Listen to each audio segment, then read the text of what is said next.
So if all of the Israelites were saved because Israel was elect, we have a bunch of Baal worshipers in heaven now.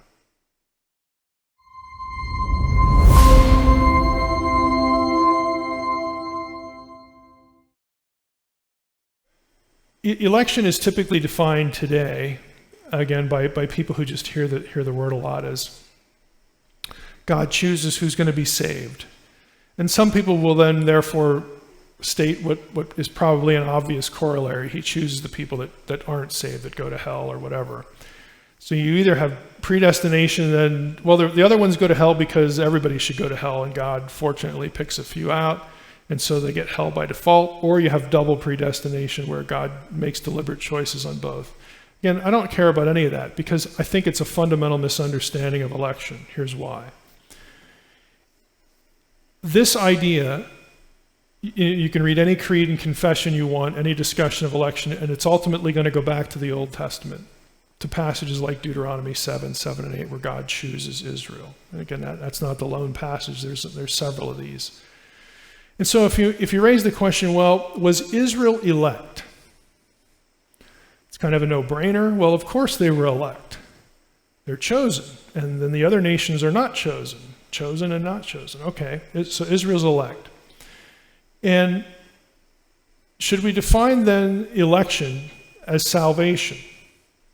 So we can therefore assume that because Israel was elect, the Israelites were also elect, and then they're all saved, right? At that moment, you might have some kind of suspect that we might have a problem here. And they have a huge problem because there's something in biblical history called the Exile, which dominates the Old Testament from the prophets onward, really even before the prophets. God sends the nation, north and south, collective Israel, all 12 tribes at different points. They are exiled. They are expelled from the land that was theirs covenantally. They are exiled to Babylon and thrown to the wind. 10 of the tribes are thrown to the wind by the Assyrians in 722 BC. Judah, the last two tribes, Judah and Benjamin, are, taken to Babylon in stages, but everybody's exiled. Why? Well, fundamentally, and if we have time, we'll hit some specifics here today. Fundamentally, the reason is idolatry. They worshipped and served other gods. They did lots of other behavioral things that they shouldn't have, all of which the Torah connects to the peoples who were here, who inhabited Canaan, who worshipped other gods. The fundamental reason is idolatry. So if all of the Israelites were saved because Israel was elect, we have a bunch of Baal worshipers in heaven now. That's a serious theological problem. Okay, God does not tolerate the worship of other gods. Just because they were Israelites doesn't mean that they were saved, that election is not salvation. But that is typically the way the average Christian who knows what we're talking about here thinks of it. That is not the way it was cast in the Old Testament. It can't be because of the exile. I mean, there's other reasons, but that's the big one. That's the elephant in the room. You don't have a bunch of Baal worshipers in heaven where God says, that's okay. I elected you. You could do whatever you want. You worship any god that you wanted, but I elected you, so I got to let you in, so we're good. No. That is exactly opposite the lesson of the exile. What election means, election is really about access to the truth. Israel was elect. They alone had access to the truth about the true God. The true God was in relationship with them, dispensing things like the Torah, giving them leaders like Moses and prophets and so on. This nation alone was getting the truth. They had access to the truth about the true God. None of the other nations did. This is why this nation was supposed to display and teach and live in a certain way so that the other nations, their attention would be drawn.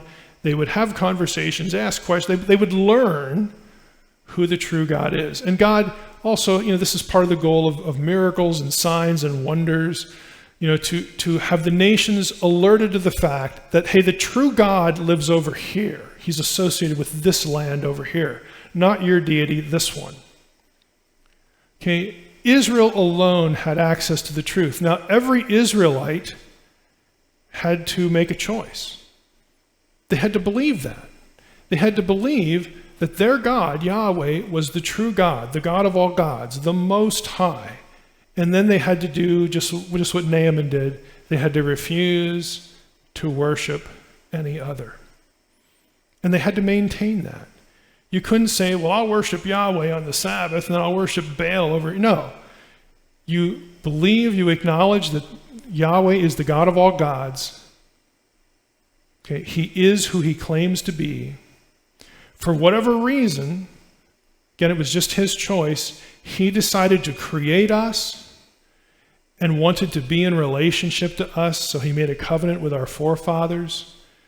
It's amazing, we don't understand it, but he did it, and we believe that, and we will never worship another. Believing loyalty. Israel had access to the truth, but they still had to believe. They still had to make this believing loyalty decision. Election is not about salvation. It is those two things are not synonymous. Okay, I think we fundamentally misunderstood this.